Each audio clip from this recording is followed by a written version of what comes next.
Welcome into the In the Money podcast for KeenelandSelect.com. Tom Leach along with Jim Goodman as we take a look at the opening day card of the Keeneland Spring Meet. We're going to do a podcast for every racing day.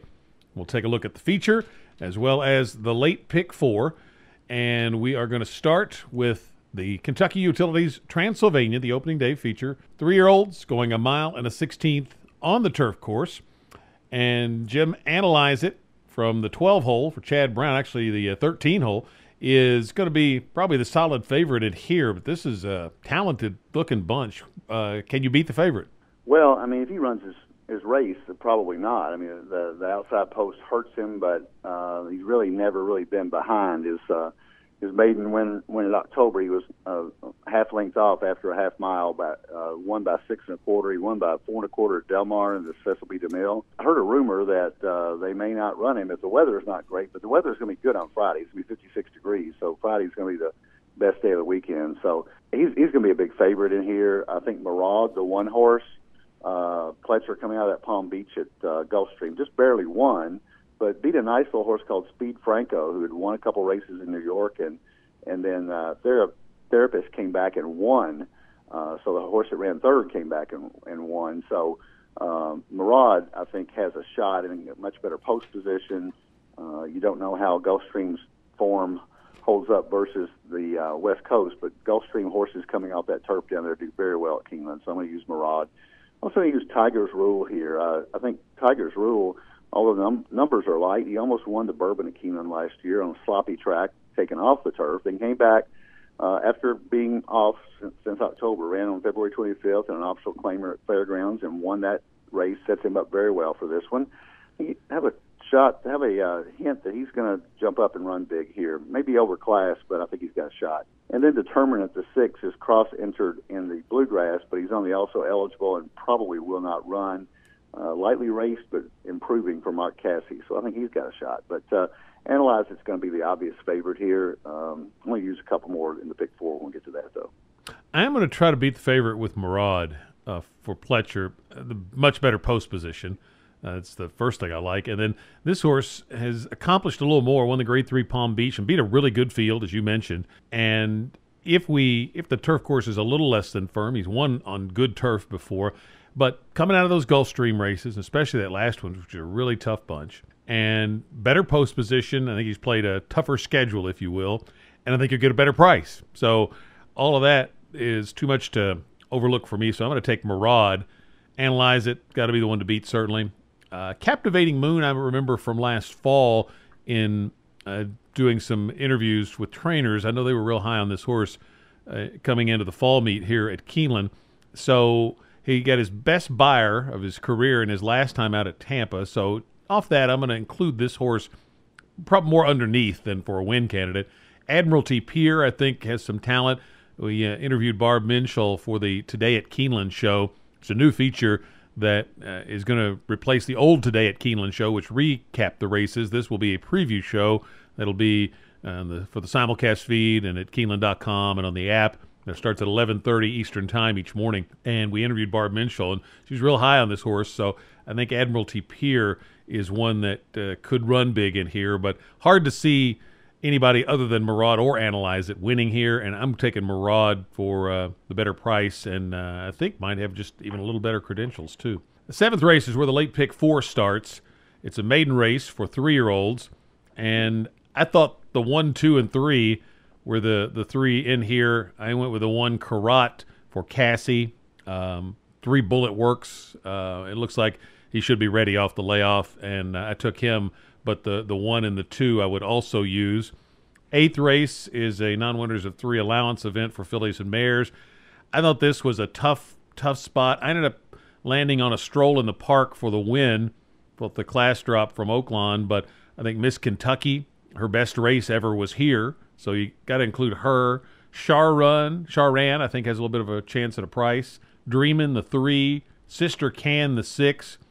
If you want to go deeper, Sweet Legacy would probably be my next one, but I'm going to go deep there. I'm going to take Murad and Analyze it, stand with those 2 in the feature. And in the last race, he's claiming races, the fairground shippers. You talked about the Gulfstream shippers on the turf. I think in the claiming races, the fairground shippers, seem to usually do pretty well. I'm going to like a Fairground Shipper who's run well here, what everybody wants, the 6. Under and over, I like as well, and Liberty Lane, the 7. So I'm going to go 1, 2, 3 with 2, 3, 6, 7, 8, 9 with 1, 12 with 3, 6, 7. How about you? Similar, but I'm going to take a stand in the last race, so I'm going to go a little bit deeper. You mentioned that second race is so you can go deeper. I'm going to go all there because I've got 5 horses, and I'm thinking if I got 5, that means I have no clue. So I'm going to go all there. So 7th race, I'm going to take the 3 horses that you used: D Squared for Cassie, Karat for Cassie. I think they could run 1, 2. But Almost Mar for McLaughlin, almost won a maiden special weight at Gulfstream first time out.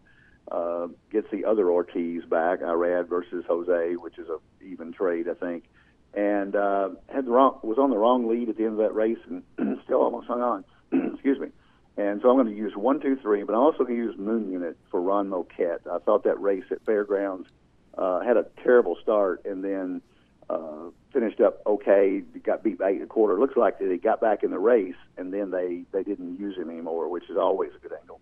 So I'm going to use 1, 2, 3, 7.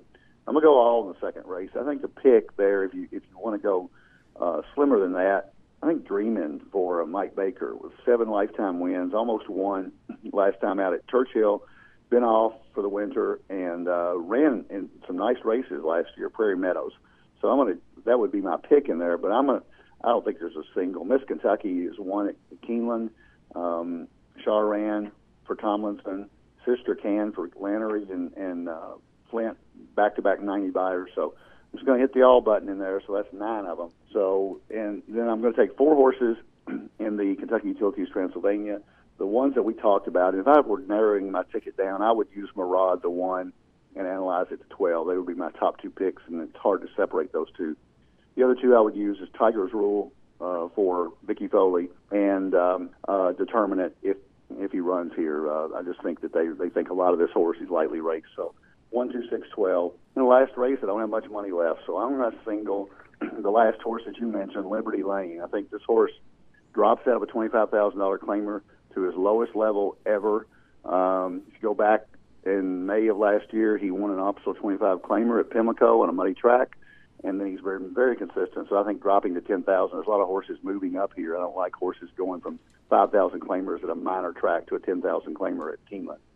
So 1, 2, 3, 7 with 1, 2, 6, 12 with 7. And I think that's about $72. Best of luck on your opening day wagers for the Keeneland Spring Meet. Jim, before we close this out, anything that horse players need to know about as far as changes in the wagering menu, anything like that? Couple of big things. We are adding an early pick 5 on the first 5 races of each day with a 15% takeout and a carryover provision, which goes to the next racing day. So we've got some days where we only have 8 or 9 races, so we can't do a carryover to the late pick 5. So the early pick 5 on Friday will carry to the early pick 5 on Saturday if there's no perfect tickets. 15% takeout, just like the late pick 5.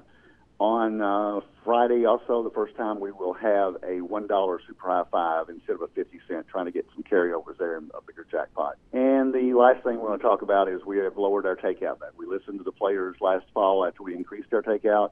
We've lowered our takeout back to a 16% win-play show, which is among the lowest in the country, and 19.5% exacta, which is among the lowest in the country. We kept the other exotics where they are, but our blended rate will be the lowest major North American track again. So we got to a point where we did okay last fall from a financial standpoint, but we didn't do a great job from a public relations standpoint, and we wanted to give something back to the players, and hopefully they will flock to these cards this weekend, especially Saturday's card, if you've taken a look at that yet. Yeah, big fields on Saturday. It's going to be some fun handicapping challenges. So best of luck as you tackle the Keeneland Spring Meet, and we'll be back tomorrow for another edition of the In the Money podcast for KeenelandSelect.com.